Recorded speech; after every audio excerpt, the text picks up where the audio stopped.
So this is by far the hardest and most difficult video I will probably ever have to film in my life. And it's not something that I ever wanted to make, and I really didn't want to have to sit here and film this video and talk to you guys about this stuff. That it wasn't something I ever wanted to do. The question I'm pretty much asked over and over again is, why did you stop uploading YouTube videos, and why aren't you posting on YouTube anymore, or when are you coming back to YouTube? And every time I would read a new one, even though they were meant with the best intentions and they were meant with warm wishes and thoughts, they hurt, and they kind of made it a little bit harder for me to have the courage that I needed to come back. Every time I would read them, I would be more afraid of having to explain the why, and I would be more fearful of saying the wrong thing or doing the wrong thing or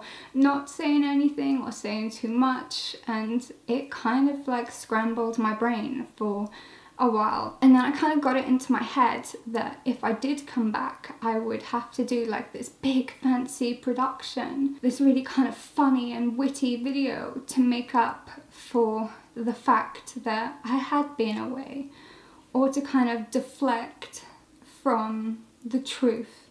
After I created You Look Disgusting, there were thousands of articles and newspaper things and social media things all calling me brave and courageous and fierce and bold and unapologetic about who I was. Very difficult and hard to admit that when it came to my personal life, that wasn't the case.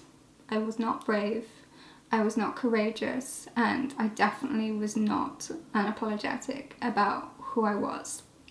And for a very long time, I felt like, or I started to feel like, I'd used up all the courage that I had in my professional life, and there just wasn't any left for me. And when I needed to be brave, and when I needed to be bold, and when I needed that courage, I didn't have any left. And I didn't know how to use my own voice, and I didn't know how to stand up for myself. And that kind of almost destroyed me from the inside out, and it's taken a lot of time and a lot of effort to pretty much heal from that. There's no real easy way to explain, there's no beautiful way to explain why I stopped posting videos, there's no easy way to talk about it. I've literally sat here for hours trying to think of a really elegant way to explain, and there isn't one. You know, and just because you don't like something just because a person doesn't like something doesn't make it any less true. So my truth really is that I stopped posting YouTube videos because I was in a relationship which turned into one which was emotionally abusive. And it had a massive detrimental effect on me, not only mentally, but also physically too. And if this is something that you struggle with hearing or talking about or reading about, then I totally understand that this might not be the video for you. And I don't want to trigger anybody, and I don't want to upset anybody by watching this video. For that reason, I'm not going to go into specifics, and I'm going to try not to dwell on certain things or certain things that happened or certain things that I went through. I'm not doing this video to start any witch hunts, to be malicious, to cause anybody any pain or agony or those kind of things. That's not why I'm making this video. I'm making this video because I want my life back, and I want my career back, and I want my world back.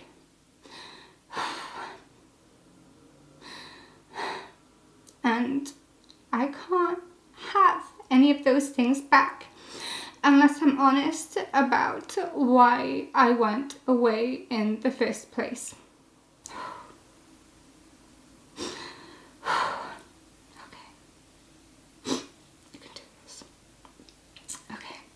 going to leave some information in the box below and at the end of this video about warning signs of gaslighting and emotional manipulation and emotional abuse and emotional blackmail and all those kind of things. If you recognize anything that I'm saying, then please, please, please go click one of the links in the box below. It's important. For a long time, I blamed myself for what I was going through.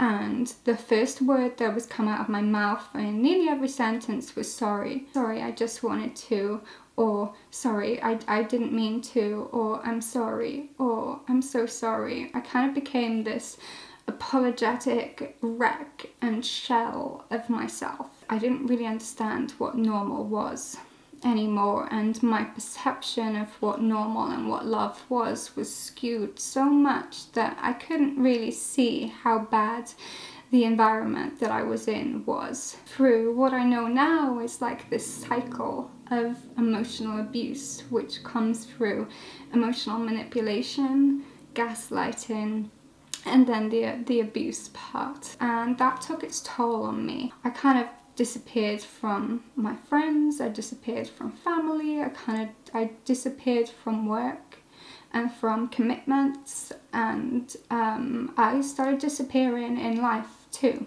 I know that you guys would have noticed that over the years of how much I shrank. And part of me still questions, I guess, if maybe I really was overreacting, or maybe my anxiety was really the problem. Or maybe I did remember things wrong, or maybe that's not what actually happened, or maybe they didn't mean for me to get hurt, or maybe I need to just get over it. There was so much confusion, and I feel like I spent so long confused. And the stress of that really took a toll on me. My brain just became mush and everything became foggy, and I couldn't think straight, I couldn't remember things, I couldn't string sentences together. I kind of blamed myself for this confusion for so long, and what I didn't realize at the time was my confusion was often caused by direct actions, which would kind of mess with my head, and that really affected me. I didn't feel capable of doing anything by myself anymore. I didn't feel like I could do things by myself. I didn't feel like... I guess I just stopped feeling like... I just stopped feeling like a human. Kind of felt like this broken toy that was kept in this little box that would come alive for 30 minutes every day and then would be put back in the box and would wait for the next day. And I'll never forget the day that it finally clicked. And that was the day that my doctor literally had to sit down like this far away from my face and tell me that I am allowed to make my own decisions. And I'm pretty sure he had to repeat it 3 or 4 times because it didn't click. And he knew that it didn't click, and it took me a while to fully understand it. I felt like I couldn't make my own decisions anymore. I felt like I couldn't live my own life. I felt like I had to seek approval and permission for every little basic thing that I did. I didn't want to make this video for people to feel sorry for me, and I don't want people to pity me, and I don't want people to call me a victim or any of those kind of things, you know, because I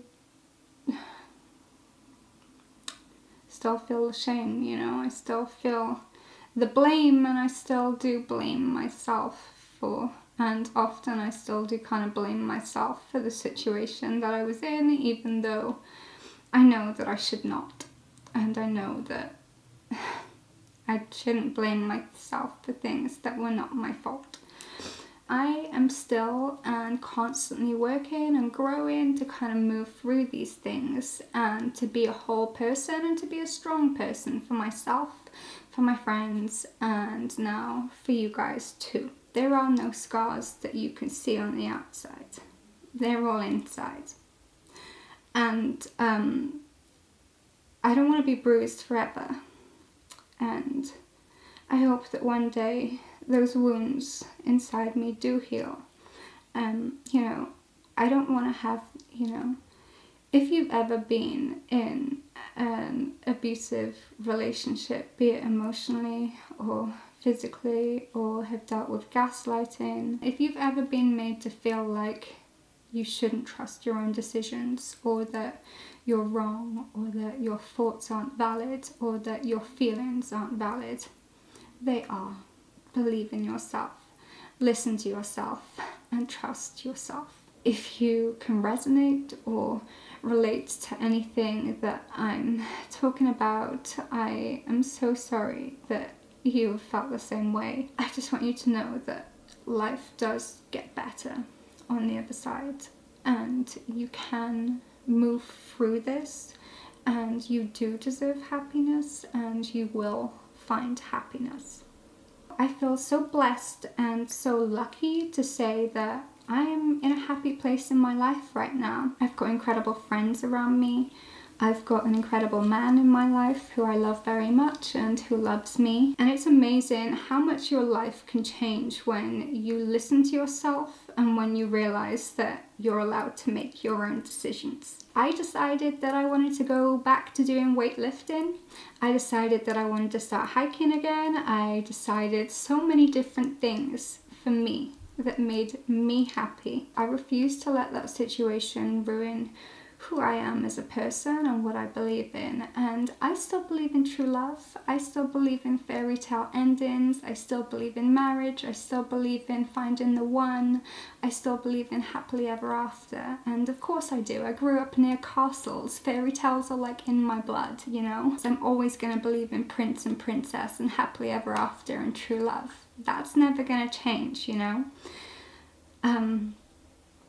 But what is going to change, what has changed, is how much I value myself and how much I am listening to myself. And courage is a funny old word when you really think about it, because courage doesn't mean that you don't get afraid. Courage means that you're not going to let the fear stop you from being who you are and doing what you want to do. And that's kind of something that I have to keep telling myself on a daily basis sometimes, that courage doesn't mean that you're not afraid. Courage means you're not going to let the fear stop you. That's all.